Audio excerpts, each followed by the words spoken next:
At the class reunion, my ex-wife was stunned when she heard the news that I was already married. Why so sudden? She forced out a faint smile as she asked. I smiled calmly. Not really sudden. I've been married for 2 years. Our baby just turned 1 month old last month. My ex-wife's face went completely dark. When leaving, she seized the chance to block my car. George, we had 7 whole years together. Can you really just let it go? What else can I do? I slowly rolled up the car window. I don't have the hobby of collecting trash. Chapter 1. At the class reunion, everyone was happily chatting. The class monitor came over to persuade me to drink, but Willow stopped him for me. He's allergic to alcohol. I'll drink for him. As soon as her words fell, the whole table went silent. Only then did Willow realize, we've been divorced for a long time. Chapter 2. I met Willow back in high school. Her family background was modest, and her father was an alcoholic. Whenever he was drunk, he would take it out on her. Whenever she was beaten, she would hide in the corner of the school building's open space and cry quietly. That was where I first got to know her. At that time, she had a scrape on her forehead,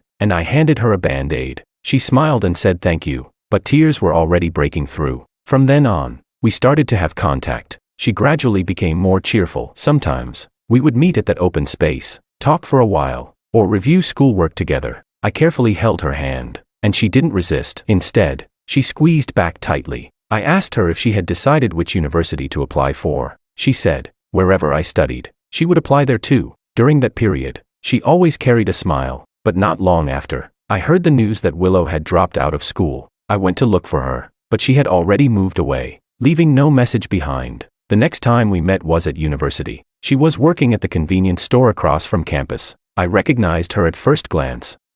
Have you been doing well lately? She gave a bitter smile and nodded. Pretty good. Back in high school. Oh, that time. My dad killed someone while drunk and went to prison. We had no money, so my mom took me back to our hometown. Later, she remarried and didn't want to take care of me. My grandparents also passed away, and no one wanted me anymore. I had no choice but to come out to work and support myself. Willow spoke as if it was nothing, but her voice was choked. Suddenly, I felt an ache in my heart. She was clearly smiling, but I wished she could just cry out loud instead. I pulled her into my arms. At that moment, I couldn't tell whether it was love or longing that ran deeper. I stroked her face. If no one wants you, I want you. She leaned in and kissed me. You have to keep your word. Chapter 3. I started dating Willow. In order to give her a better life, I tried to balance both studying and part-time jobs. Even though we both lived frugally, every time I saw her smile, I felt it was all worth it. After graduating from college, I found a fairly stable job thanks to my outstanding academic record. But being young and reckless, the following year I quit my job and started a business. Willow supported me unconditionally. At the toughest times, she secretly worked 3 jobs all by herself, sleeping only 5 hours a day.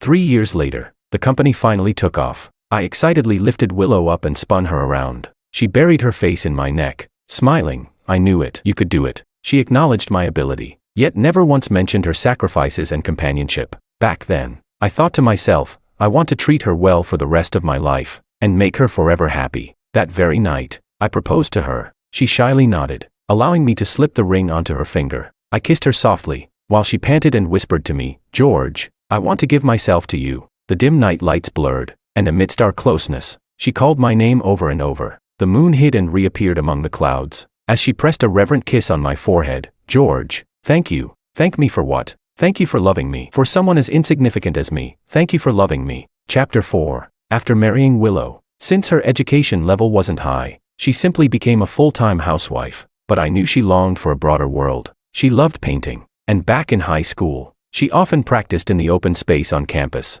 I suggested finding her an art teacher from the National Academy of Arts. She was overjoyed. But, won't it cost too much? She asked hesitantly. The company is running better and better now. We're not short of money. Besides, what's the point of me making money if not for my wife to spend? Willow paused, then smiled through her tears. Husband, you're so good to me. She really did have a talent for painting. Before long, she had already made remarkable progress. One afternoon, I personally cooked a full meal, planning to celebrate with her, but she told me her art teacher had invited her to a Western restaurant, and she couldn't decline. Ito is still a man. Isn't it inappropriate to go out for dinner so late at night? I asked. You're overthinking. I only see him as a teacher, nothing else. Willow casually picked up a shrimp and tasted it.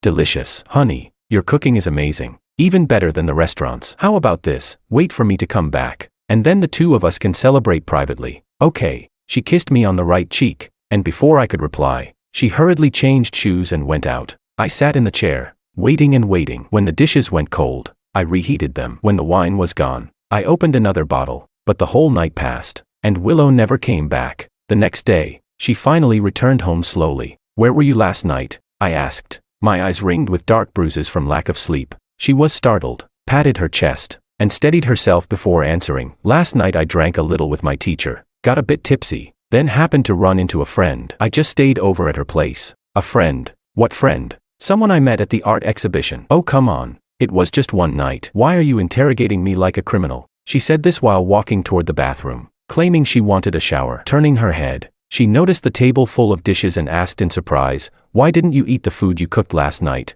Didn't you say we'd celebrate together later when you got back?" "Ah, did I?" Willow frowned slightly, thought for a moment, then smiled. "Oh, I must have forgotten." "Never mind. It's nothing valuable anyway. Just throw it out. We can eat out later." Chapter 5. In my impression, Willow had always been a thrifty and simple person. Since childhood, she had lived under the shadow of her original family. She never had enough to eat or wear, and because of that, she especially cherished food. Back in high school, when I first brought her breakfast, I hadn't considered how small a girl's appetite might be and bought it according to my own portion. Every time she couldn't finish, she would secretly stuff the leftovers into her drawer. One time, a classmate knocked over her desk, and her steamed bun fell to the ground, covered in dust. Others wanted to throw it away, but she picked it up silently and ate it. After we got married, life became better and better, but Willow still kept that habit. Even if she was full, she would never leave any leftovers. She said, "I don't have a degree, so I can only stay at home and rely on you to support me. You work hard to make money every day. How could I have the right to be picky? Besides,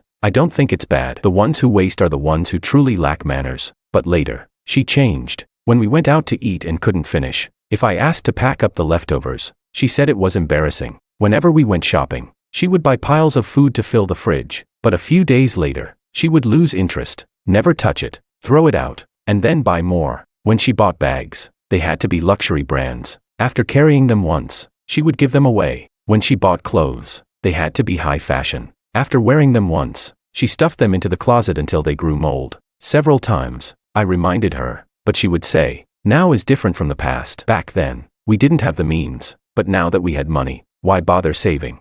I had nothing to say. Looking into her eyes, I felt they were so unfamiliar. A faint thought rose in my heart. The Willow I once knew might never come back. Willow went out again with Makoto. She sent me a message, saying she was going on a sketching trip and would only return 3 days later. A man and a woman alone together for 3 days. I didn't agree, but she made the decision first and only informed me after. When I came home from work, she was already gone. She didn't answer my calls either. It was as if she had vanished into thin air, until 3 days later, when she returned as if nothing had happened. Before I could even question her, she brought it up herself, telling me about those 3 days. I didn't expect Makoto to be so different in private compared to class. He's so serious during lessons, but in daily life, he's actually shy. I learned so much from this sketching trip. Oh, and it just happened to be Makoto's birthday, so I bought him a cake to celebrate. I didn't calculate my period properly and suddenly had a heavy flow. Poor Makoto even had to go buy me pads. Do you know what was really funny? The cashier at the supermarket thought he was my boyfriend and said, "This boyfriend is worth keeping. Honey, why don't we invite Makoto over for dinner one day? He's taught me so well. I really want to thank him." Enough. For the first time, I couldn't take it anymore and shouted at her, "You're already married, and yet you go out with another man, stay out all night, spend 3 days alone with him, and then come home and chat with your husband about all the little details of how you got along with that man. Willow, don't you think you've gone way too far?" Willow froze for a long while, then frowned and said,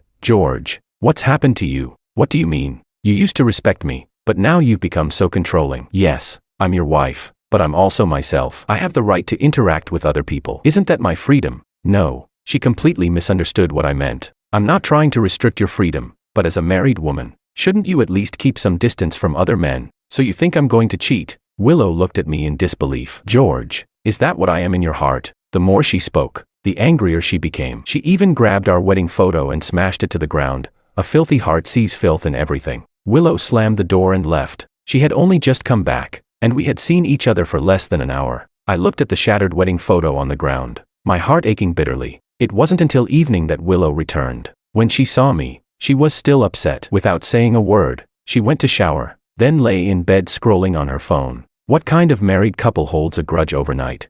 I sighed and said to her, I was too impulsive this morning. Don't take it to heart. Willow stayed silent for a moment. Then her mood softened. It's okay. Actually, it was partly my fault too. After she finished, she hugged me. Honey, I'm sorry. I didn't consider your feelings. But you should speak nicely too. If you yell at me, of course I'll get angry. All right. I know I was wrong. I patted her back, helpless against her strange temper. She smiled then, letting go of the day's unhappiness. And that night, we were intimate for the first time in a long while. I thought the matter had passed. But only a few days later, Willow went back to her old ways. That day, she was painting in the studio. I had planned to bring her some freshly cut fruit, but when I saw her painting, I froze on the spot. What is this you're painting? I asked. A portrait, Willow said casually. I've never drawn a real person before, so I just wanted to try today. I think it turned out pretty well. Just as she said, she had never drawn real portraits before. When we first dated, she had once told me during a conversation about painting, first, I don't have the skill yet to do it well. Second, portraits feel sacred to me. Maybe I'll only try if I like someone enough. At the time, I had teased her. So what you mean is, you don't like me enough yet? She laughed shyly and said, when we get married, then I'll paint you one portrait every day, until our whole bedroom is filled. Now, after 6 or 7 years of marriage, she had never once painted me, but she painted another man.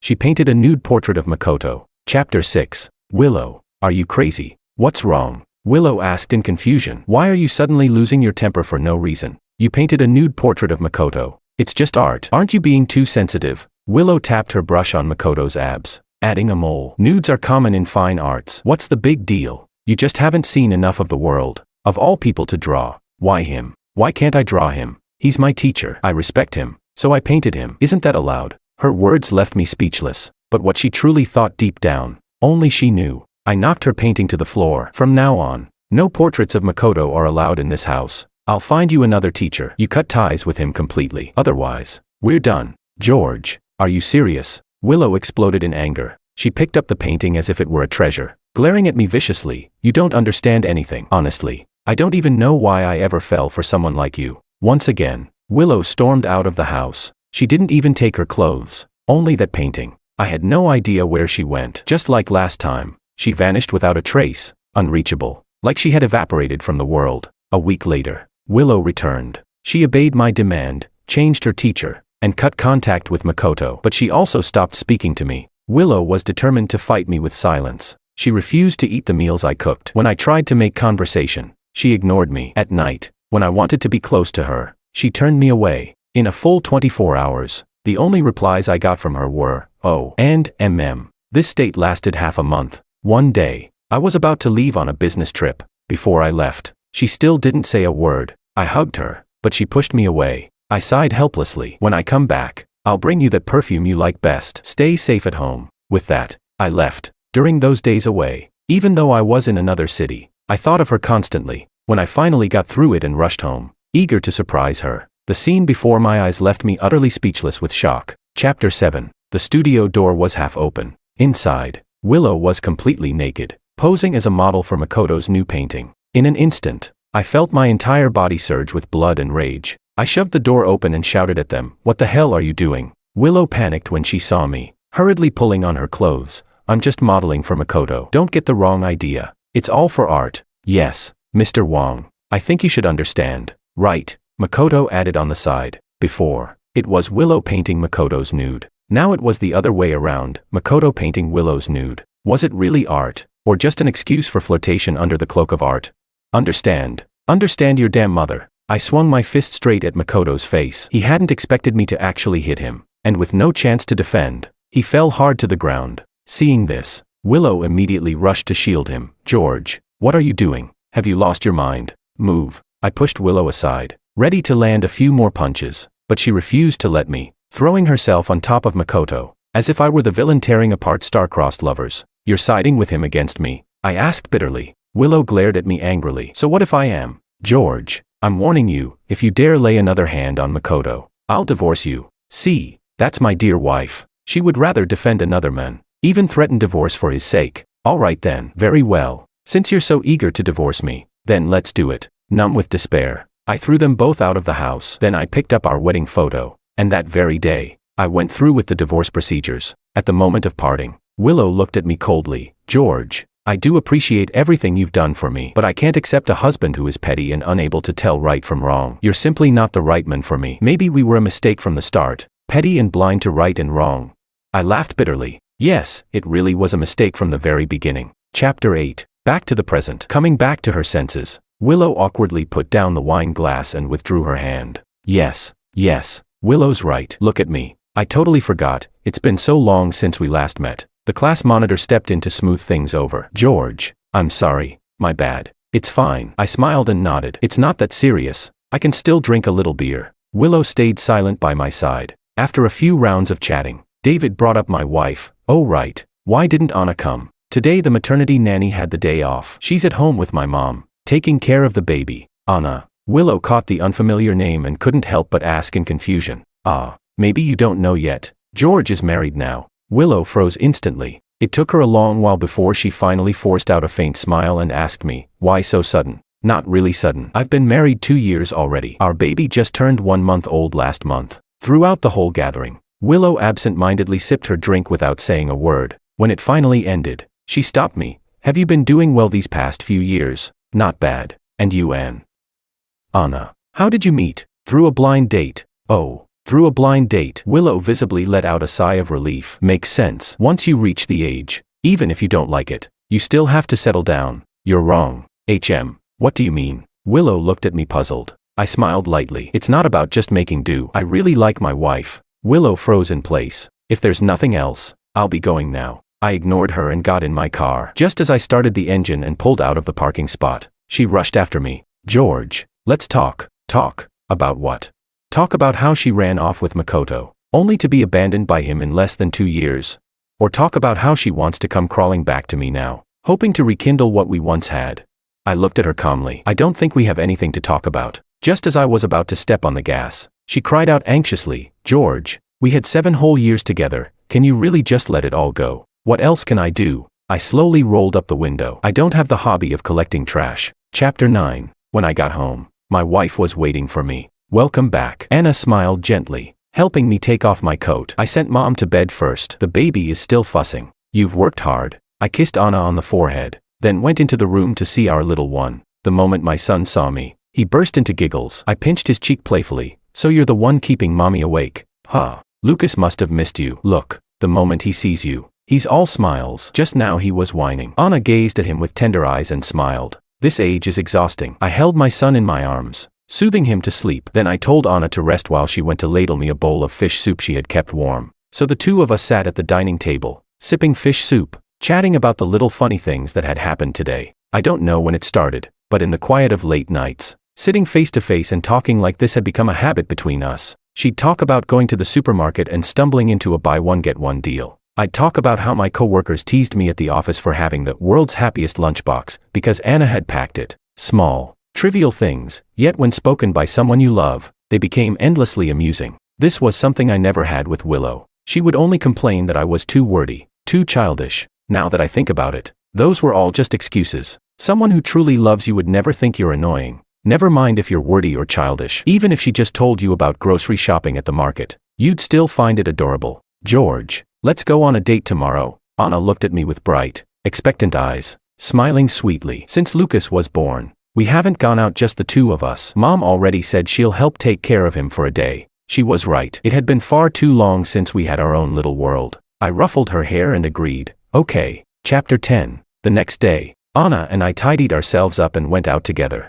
We strolled around the shops for a while, then decided to eat at a restaurant across the street. But as soon as we walked in, I spotted Willow sitting in the corner. What rotten luck. What do you mean you don't care anymore? Makoto, this isn't what we agreed on. Don't give me that nonsense. Even if we split, there's no reason to pull out your investment this fast. Right, you made plenty of money off my art exhibition, and now you want to screw me over like this. Aren't you afraid of karma striking you down? Willow was eating while angrily talking on the phone, then slammed it down and turned, only to see me bringing Anna into the restaurant. She froze for a moment. I ignored her and chose a seat. What do you want to eat? Anna smiled and handed me the menu. Anything's fine. You choose. All right. She flipped through the menu while speaking. Let's get the braised eggplant, and a plate of spicy shredded potatoes, 2 fresh juices, and 1 main dish. How about the seafood pot? You love shrimp. Anna ordered all my favorite dishes. After ordering, She carefully rinsed the bowls and chopsticks for me, smiling with narrowed eyes. George, doesn't this feel like when we first started dating? We'd always go out to eat, not for any special reason, just because watching each other enjoy a meal felt so nice. Oh, do you remember? On the day you proposed, we were also eating out. You hid the ring in a teacup, and within seconds you kept sneaking glances at me, waiting for my reaction. But I didn't notice at all. It was the table next to us that pointed it out. I really made a fool of myself then. One guy at the next table even said I looked so dumb, like I didn't even know how to propose properly. Remembering it, I couldn't help but laugh. Anna curved her lips into a smile and held my hand. But that's exactly what I love about you. Back then, I thought, George is so handsome. If I could have him as my husband, I'd be the luckiest woman in the world. Her tone carried a bit of teasing playfulness, but overflowing with affection. Off to the side, Willow clenched her jaw, her fingers tightening silently. Time really flies. In the blink of an eye, we already have a child. Yes, time does fly. I hope it can always be like this. Of course, when we're old and Lucas has grown up, we'll still hold hands and go out to eat together. The owner brought over the dishes, steam rising in a warm cloud that enveloped us. Amidst the noise of the restaurant, we only had eyes for each other. Chapter 11. Willow couldn't hold back any longer and hurried over to our table. George, what a coincidence. Running into you here. Her smile was fake. Her face was clearly drooping, yet she forced her lips into an upward curve, making it look twisted and unnatural. Without hesitation, Willow sat down across from us and greeted us as if she belonged there. Anna looked a bit stunned. And you are? Oh, almost forgot to introduce myself. Willow deliberately gave me an ambiguous glance before shaking Anna's hand. I'm George's friend. So you're George's friend. Anna quickly poured her a cup of tea. What a coincidence. What are you doing here? I asked warily, my tone already carrying a hint of dismissal. But Willow ignored me, clinging to Anna's hand as she began chatting. You must be George's wife, right? You're really beautiful. Oh, not at all. Anna waved her hand modestly. She was a smart woman. From my tone earlier, she had already sensed something was off, so naturally she kept her guard up toward Willow. She tried to pull her hand back, but Willow held on tightly, refusing to let go. I'm not just flattering you, you really are pretty. Prettier than George's ex-wife. Huh? From the look on your face, it seems like you don't know anything about this. What? George never told you about his ex-wife. I've heard that George was madly in love with her. He met her back in high school, practically childhood sweethearts. Since you and George met through a blind date, maybe you don't quite understand the difference in feelings. Did you know? From the very first moment George laid eyes on his ex-wife, he liked her. How much? Before even graduating high school, he was already planning to propose to her. Unfortunately, her family had a sudden tragedy, and they lost contact. But fate brought them back together at university. Not long after, George confessed his feelings, and they soon got married. George really loved his ex-wife. I doubt anyone else in this world could ever make him love like that again. But fate can be cruel. Because of certain misunderstandings, they were forced apart. Later, George met you. To be fair, I have to admit, sometimes you remind me a bit of his ex-wife. No wonder George married you. After all these years, his taste hasn't changed. At this point, Willow let out 2 cold laughs. I think.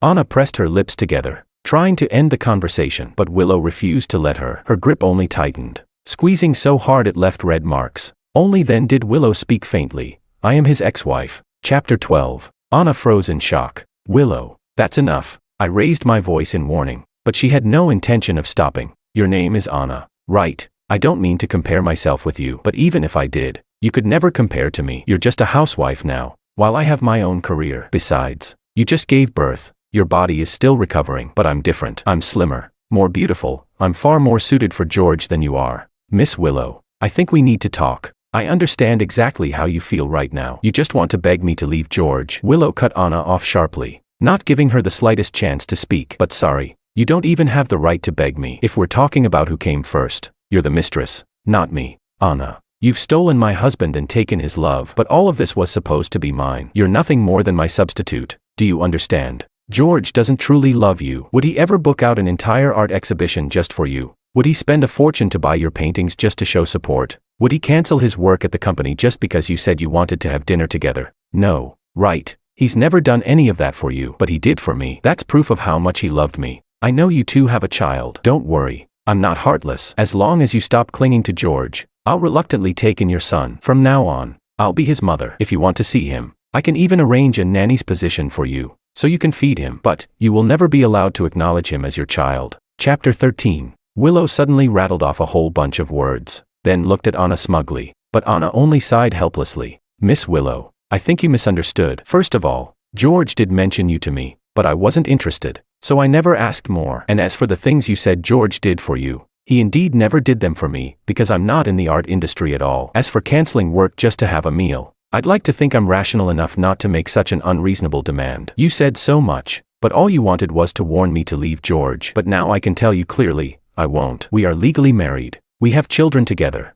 and I believe my husband has no lingering feelings for his ex-wife. I love him very much, and he loves me too. As Anna finished speaking, Willow's smug look faded slightly, her face gradually turning sour. That's impossible. George loves me. You're the one who interfered. You're the one clinging to him. Otherwise, why would George ever reject me?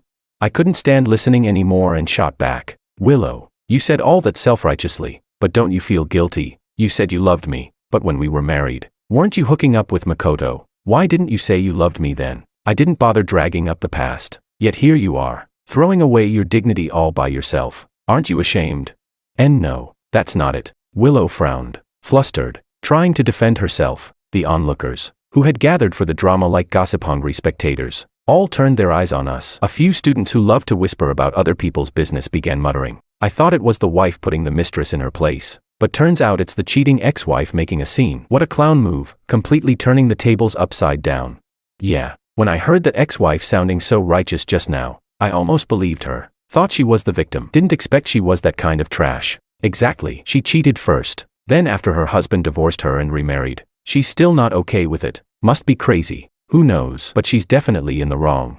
Hearing the whispers around her, Willow's expression darkened completely, face pale with anger. She muttered unwillingly, George, I know you still have feelings for me. You're just resentful I chose Makoto back then. Or maybe she's holding you down with the child. I can give you a child too. I can give birth for you too. I was too disgusted to keep listening. I casually picked up the water glass from the table and splashed it at her. Caught off guard, she was drenched, standing there in shock. I looked at her with disdain. This is a public place. Don't be pathetic. Then I stood up, took Anna's hand, and walked away. Chapter 14. Back home. I took the initiative to apologize to Anna. It's my fault. I know you love eating at that restaurant. So when I saw her I just pretended not to know her. I didn't expect she'd suddenly go crazy. I know. Anna nodded, with no trace of blame in her tone. Honey, this isn't your fault. We've done nothing wrong. She's the one who cheated. She's the one making a scene. You don't need to take responsibility for someone else's mistakes, but you. I'm fine. She says what she wants. I hear what I want. Look, I didn't lose a piece of myself,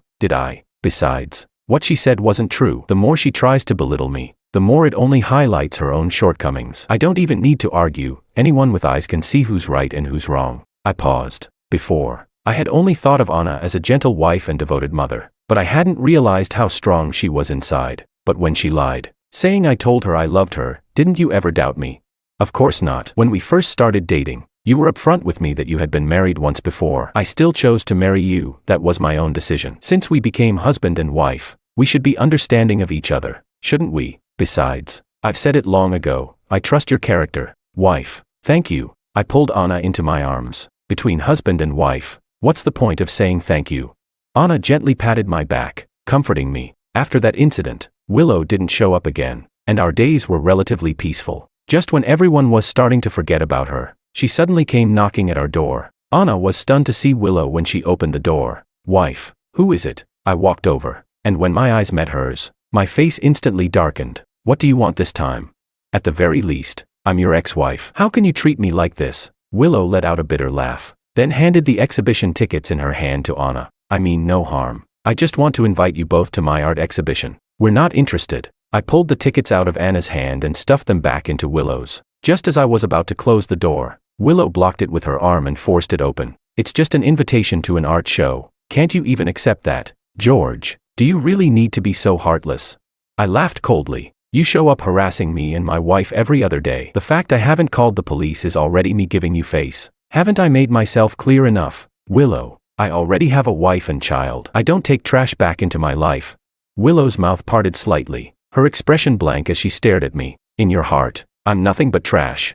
Yes. Hearing that, Willow let out a bitter laugh. Fine, just don't regret it. Chapter 15. After saying those words, Willow left. A few days passed. We had completely forgotten about the exhibition tickets, but unexpectedly, the next day she stirred up more drama. That day, I had just finished dinner and was about to scroll through some videos, when suddenly I came across an interview, and in that interview appeared a face I knew all too well, Willow. Miss Willow, we've heard this masterpiece of yours took 2 years to complete. Now that someone has offered a high price to buy it, you've firmly refused. May I ask, does this painting hold some special meaning to you? The reporter held the microphone toward Willow. Willow smiled faintly, answering vaguely, it does have a special meaning. This painting contains my love and longing for someone. We knew each other when we were young and fell in love, but unfortunately, it seems, he no longer loves me. We also heard some rumors that the man you love might be your ex-husband. If that's the case, does that mean the reason for your divorce was because he cheated? Willow sighed sorrowfully, then looked toward the camera with a faint smile. Please don't speculate too much. I just wanted to express my feelings through painting. I don't dare think too much about the rest. He is already remarried, and I don't want to disturb him further. It's better to leave him some dignity. Chapter 16. Oh my God. Shocking gossip. I'd heard before that Willow, the talented artist, had been divorced. I thought it was just because love faded. I never imagined it was because the man cheated. Shameless. She treats him so well, and even now she refuses to reveal his name, still trying to leave him some dignity. Girl, you're too kind. Scumbag. Cheated and remarried. Don't tell me his new wife is the mistress. Gross. That's disgusting.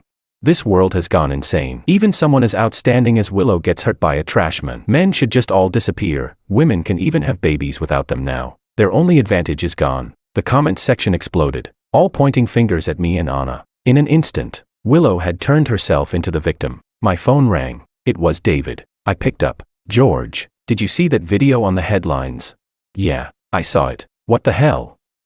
No, seriously. How could Willow be like this? She wasn't like that before. Back in college, when you two were together, didn't all of us brothers take care of her? Even after you divorced, we still called her a few times. Told her if you bullied her we'd back her up. She swore back then that it was just love running its course. So why is she suddenly turning around and slandering you like this? If I hadn't heard the truth about your divorce from Luis, even I would have been fooled. Damn it, she's got no shame at all.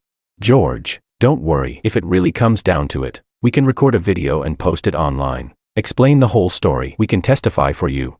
David, thank you. Come on, don't be so polite with me. But right now I can't come out and clarify things myself. When we split, I divorced her directly. I don't have evidence of her cheating. Even if you all testify for me, those people just looking for drama will say we're lying and making excuses. Then what should we do? Just let you take all the blame? Of course not. Don't worry. I can handle this. Tell the guys not to worry. I'm fine. Really. We've been friends for so many years. Don't lie to me. If you can't hold up on your own, we'll figure it out together. I'm serious. I already have a plan. All right then. I'll hang up for now. Hurry up and deal with this. If anything comes up, call me. Chapter 17. After hanging up the phone, I rushed straight to the restaurant where Anna and I had gone on a date before. Boss, is your security camera working? What do you need it for?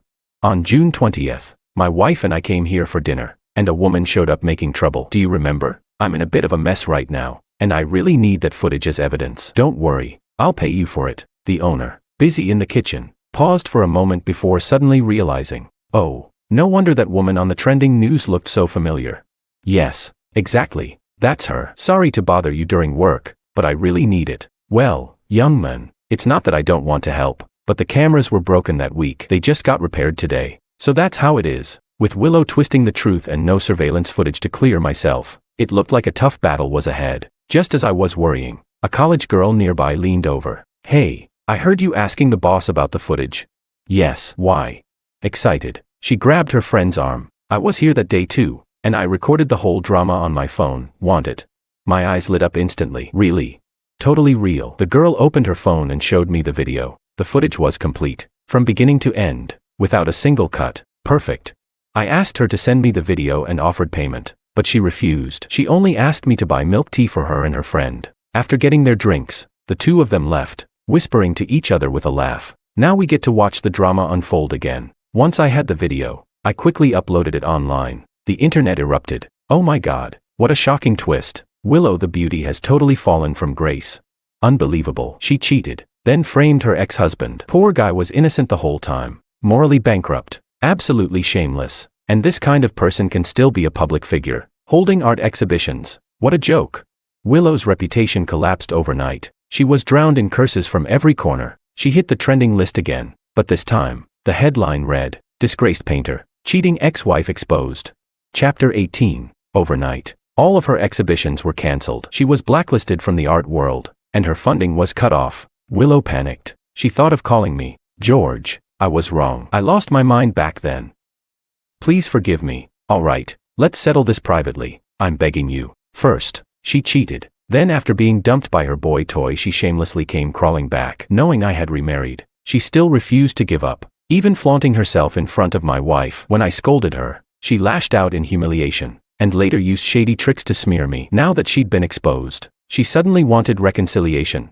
Willow, do you have no shame?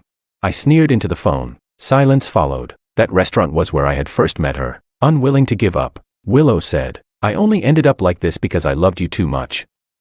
I'm better than Anna in every way. I've known you longer than she has, yet you still chose her.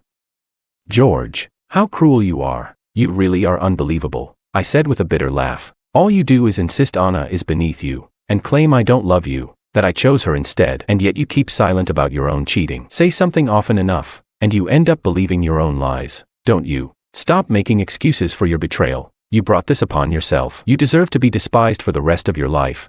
With that, I hung up furiously. Another night passed. The scandal over Willow's exhibition escalated further. Someone pointed out that the painting she mentioned in her video had actually plagiarized another artist's graduation project. The original artist posted their work online alongside Willow's. The resemblance was undeniable. Willow was once again cursed across the trending lists. Now she even faced the likelihood of paying a huge settlement for plagiarism. After this incident, Willow's career was utterly destroyed, and her reputation completely ruined. She became like a rat everyone loathed at the sight of. At last, I returned to a calm and peaceful life. Anna and I lived simply, raising our son, content and happy. I thought, this kind of life will surely continue forever.